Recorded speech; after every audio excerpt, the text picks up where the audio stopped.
आप लोग जोरदार तालियों से स्वागत करिए। बाबा बैजू धाम में डीएम ने किया श्रावणी मेले का उद्घाटन। कमेटी के लोगों ने किया अंग वस्त्र व फूलों की गुलदस्ता देकर सम्मानित।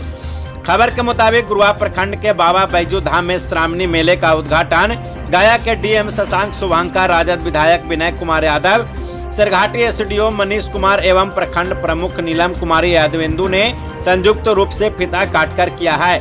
मेले के उद्घाटन से पहले डीएम ने बाबा भोलेनाथ का पूजा अर्चना करने के बाद पौधारोपण भी किया। श्रावणी मेले के उद्घाटन समारोह को संबोधित करते हुए डीएम शशांक शुभांकर ने कहा, बैजू धाम काफी रमणीय स्थल है, इसलिए इसका विकास भी पर्यटन स्थल के रूप में होना चाहिए। वही राजद विधायक विनय कुमार यादव ने बैजू धाम के विकास के लिए गुरुआ दरियापुर मुख्य सड़क का चौड़ीकरण होने के साथ साथ बड़ी बीघा नहर से एरूर तक बाईपास सड़क का निर्माण कराने की मांग किया। कार्यक्रम की अध्यक्षता समिति के अध्यक्ष कमेंद्र कुमार, उपाध्यक्ष आशुतोष कुमार एवं संचालन समिति के संयोजक गिरजा शर्मा ने किया। वही कमेटी के सदस्यों ने पत्रकारों के साथ साथ थाना अध्यक्ष सरफराज इमाम, अंचलाधिकारी अतहर जमील, प्रखंड विकास पदाधिकारी सदाम हुसैन समेत उपस्थित अतिथियों को अंग वस्त्र व फूलों की गुलदस्ता देकर सम्मानित किया। इस कार्यक्रम में उपस्थित माननीय विधायक श्री विनय कुमार जी, यहाँ उपस्थित प्रमुख महोदय,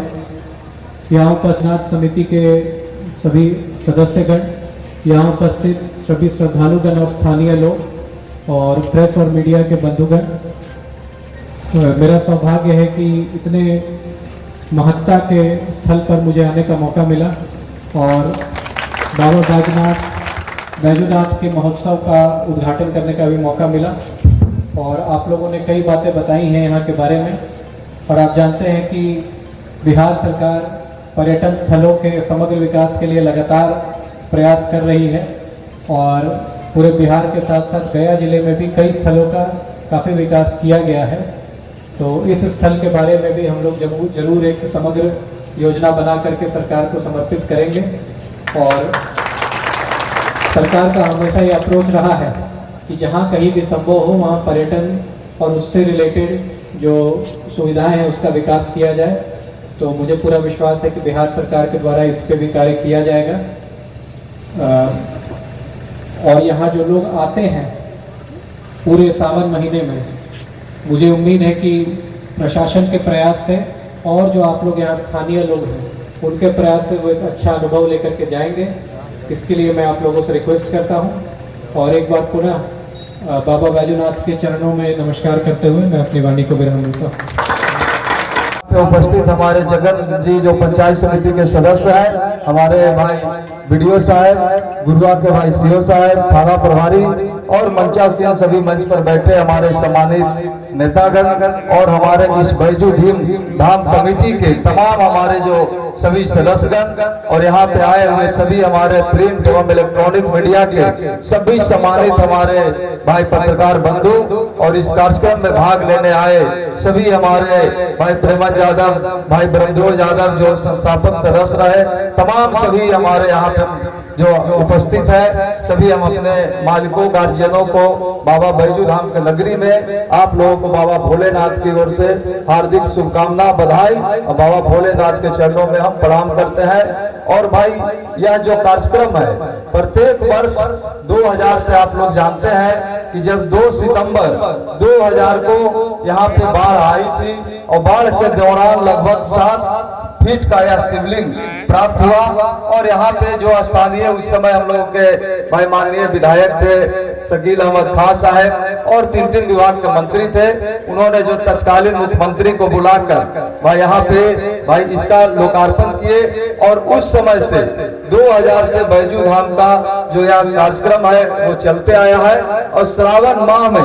ये सावन के पहले दिन यहाँ पे उद्घाटन का कार्यक्रम होता है और सावन के अंतिम दिन पूर्णिमा को समापन होता है। और आप तमाम लोगों को भाई आशीर्वाद से, प्रेम से, सब लोगों को जो सहयोग से इस बैजू धाम का जो आज मानचित्र है पूरे बिहार में जाने जाता है। और बैजू धाम एक पर्यटक के दृष्टि से और धार्मिक दृष्टि से जो भी भक्त यहाँ पे आते हैं, अभी इसी महीने में आप लोगों ने एक अपार भाई समर्थन से भाई बिहार के हमारे इस गया जिले के इस गुरुआ के तमाम लोगों के सहयोग से भव्य आप लोगों ने एक आयोजन किया, जो 11 दिवसीय जग चला, माता पार्वती मंदिर का आप लोगों ने न्यों रखा, ये बहुत बड़ी उपलब्धि है। पहले ये मंदिर खुले में हुआ करता था, यहाँ पे कुछ मंदिर में नहीं थे, और मैं तो भाई उस दिन से यहाँ पे हूँ। मैं आज भी गिरजा बाबू बोल रहे थे कि नेता, हम नेता नहीं है, हम तो यहाँ एक कार्यकर्ता है, एक छोटे से आपके सदस्य के रूप में आपको हमेशा यहाँ रहने का काम किया है। और उस दिन से, जिस दिन इस क्षेत्र में पहली बार पत्नी मेरी जिला पार्षद हुई 11 में, अभी लगातार 2 बार से प्रमुख है, ये तो आप लोगों के आशीर्वाद से 20 में हम विधायक बने, लेकिन जब विधायक थे तैयो और नहीं थे तैयो, यहाँ के हम लोग संस्थापक सदस्य के रूप में मैंने चाहता था कि बैजू धाम का हम लोग कैसे विकास करें। और यहाँ पे तमाम भाई मिनिस्टर जी हो, हमारे माननीय मंत्री जी हो, माननीय विधायक जी हो, तमाम लोगों को यहाँ पे, और प्रशासनिक भी हमारे, और जो लोग हमारे थे, चाहे जिला पार्षद के अध्यक्ष है, उपाध्यक्ष रहे, तमाम लोगों को हम लोग को बुलाकर बैजू धाम को हम लोगों ने सींचने का काम किए हैं। और जो है कि आप लोग मंदिर तो निर्माण एक लोग अपने भाई चंदे से इकट्ठे करके किए हैं, लेकिन हमारी जो सरकार है, बिहार सरकार के, जब हमारे माननीय मुख्यमंत्री भाई यहाँ पे बने थे जीतनराम मांझी जी, तो उन्होंने 3 करोड़ 28 लाख रुपए का भाई यहाँ पे राशि दिए, और उससे यह संदेश रहे हैं कि बन गया। और यह जो स्वरूप है, यहाँ पे हजारों की संख्या में लोग पहले पटना से गंगा जल लेके भी आते थे, लेकिन रास्ते में बहुत बड़ी घटना घटी, कई बार तो लोग अब आना बंद कर दिए हैं, लेकिन लोग आते हैं, नकटी पुल गुलारू से आते हैं, भाई आपके यहाँ पे आते हैं, विष्णुपद मंदिर से भी गंगा जल लेके आते हैं, और हजारों की संख्या में आते हैं। तो हम ज्यादा कुछ नहीं बोलना चाहते हैं, मैं तो यहाँ का भाई कार्यकर्ता और सक्रिय होने के नाते एक एक चीज को हम लोग जब विधायक नहीं थे तभी सभी नेताजी के घर जा के हम लोगों ने भाई इकट्ठा किया है। भाई उस समय का दिन याद कीजिए कि जब यहाँ कुछ नहीं था, तो अनुज सिंह एक हम लोगों को जनरेटर दिए थे, और हम लोग अपने भाई प्रमुख जी का तो कहना ही नहीं है कि वो रोज आज भी पूजा में इतना निल रहती है कि कभी भी आएगी और कुछ मंदिर में देखेगी तो भाई अपना लगन रहती है कि मंदिर को कैसे हम लोग साफ सुथरा रखें, कैसे इसमें डेवलप करें, क्या जरूरत है। फिर बहुत से लोगों ने चंदा दिए, उसके बाद अभी हम लोग के माननीय सांसद अभय जी थे, उन्होंने पिछले बार हम लोग बुलाए तो वो बोले हम लोग कि आप 2 AC दे दीजिए, तो बोले कि हम 2 AC देंगे और विधायक जी इसका सब भाई पैकिंग करेंगे। तो हम लोगों ने 2 AC भी इस बार लगवा दिया है कि सावन में श्रद्धालुओं को कोई दिक्कत नहीं हो। और आप लोगों से आग्रह कर रहे हैं कि आप लोग अतिथि देव भव, माने जो भी अतिथि देव भव, हमारे जो भी लोग आएंगे श्रद्धालु आपके देव के समान है, भगवान के समान है, उनको आप लोगों को इज्जत करना है, सम्मान देना है। और एक न एक दिन यह बैजू धाम आप जिस तरह से देख लीजिए, भगवान बुद्ध का नगरी कहलाता है, भगवान जो बुद्ध का सिद्धार्थ जी का स्थल है, बोध गया, उसको 25 साल 30 साल पहले लोग कहते थे एक पीपल के गाछ के नीचे क्या स्थिति थी कि कितना बोध गया डेवलप था, लेकिन आज 30-35 वर्षों में जो बोध गया एक इंटरनेशनल नहीं, पूरे इंटरनेशनल और अंतर्राष्ट्रीय पर्यटक के रूप में वहां पे जो लोग हैं देश विदेश से लोग आते हैं। और ये रास्ता जो है वाराणसी जाती है, सारनाथ से, हमारे बनारस से जो आए थे, भगवान बुद्ध भी इसी रास्ते से गए थे जो भुरा में प्रवास किए थे, एक रात सब लोग जानते हैं, जो हम लोग को पूर्वज कहते हैं, और इसी रास्ते से जाते हैं। तो बहुत से पर्यटक हमारे डीएम साहब बोध गया से बनारस ऐसे ही जाते हैं। तो हम लोग का मुख्य मांग है कि भाई ये 10 किलोमीटर जो हम लोग का चौड़ीकरण है, हम लोग हर मीटिंग में डीएम साहब इसको रखे हैं, और DPR भी बन गई है। और ये जो SH69 ये जाती है इमामगंज से पटना तक, और लगभग इसमें सारे जो है बाईपास बन गए हैं, लेकिन वो बाईपास अभी जो हमारा 4 किलोमीटर है गुरुआ बाजार में, वो एक गुरुआ का ही बाईपास रह गया है। और ये जो है ये 10 किलोमीटर मात्र है दरियापुर से गुरुआ, क्योंकि ये GT रोड धर लेती है। तो GT रोड पर जब जाम रहता था 2 घंटे 3 घंटा, तो डीएम साहब जितने पर्यटक है और रात के जितने भी औरंगाबाद जिले का एम्बुलेंस है, ये गया जिला का नहीं, दूसरे जिले के लोग भी इसी रास्ते से जाते हैं। मेरा घर इसी पे है, मात्र 3 किलोमीटर के आगे गुरुआ थाना के बगल में। हम लोग सोते हैं तो देखते हैं कि रात में दर्जनों एम्बुलेंस जितने भी हैं ऐसे लेकर मगध मेडिकल भी जाते हैं, भाई वाराणसी से लोग आके बोध गया भी जाते हैं, विष्णुपद भी जाते हैं, अभी पितरपक्ष का मेला आ रहा है तो तमाम लोग ऐसे ही जाएंगे। तो ये सरकार को हम लोगों ने भी बोला है, सदन में भी पिछले बार भी हुआ तो डीपीआर भी गया है, लेकिन आश्वासन मिला है। लेकिन हम चाहते हैं कि प्रशासनिक दृष्टिकोण से अगर डीएम साहब इसको कह दे तो बहुत जल्दी होगा। तो हमारी मांग था कि इसको चौड़ीकरण हो जाए, क्योंकि ये बहुत समस्या है। और कुछ जो हमारा बैजू धाम की छोटी मोटी समस्या है, ये है कि सब सामने देख रहे हैं एक तालाब है,